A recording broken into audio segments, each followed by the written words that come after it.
ഏറെ സങ്കടകരമായ ഒരു വാർത്തയിലേക്കാണ്. ജനൽ വീണ് 1.5 വയസ്സുകാരന് ദാരുണാന്ത്യം. മലപ്പുറം കൊണ്ടോട്ടി സ്വദേശി മുഹസിന്റെ മകൻ നൂർ ഐമാനാണ് മരിച്ചത്. വീടിന്റെ ടെറസിന് മുകളിൽ കളിക്കുന്നതിനിടെ ചുമരിൽ ചാരിവെച്ച ജനൽ കുട്ടിയുടെ ദേഹത്തേക്ക് വീഴുകയായിരുന്നു.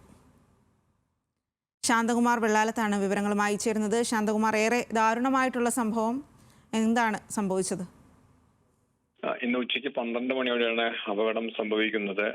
വീടിന് മുകളിൽ ഈ കുട്ടിയുടെ അമ്മയുടെ പിതാവ് വല്യപ്പയുമായി ഒപ്പം ടെറസിന് മുകളിലായിരുന്നു. അവിടെ ചാരി വെച്ച ഒരു പഴയ ജനൽ ആണ് ഈ കുട്ടിയുടെ മേലിലേക്ക് ശരീരത്തിന് മുകളിലേക്ക് വീണാണ് ദുരന്തം ഉണ്ടാവുന്നത്.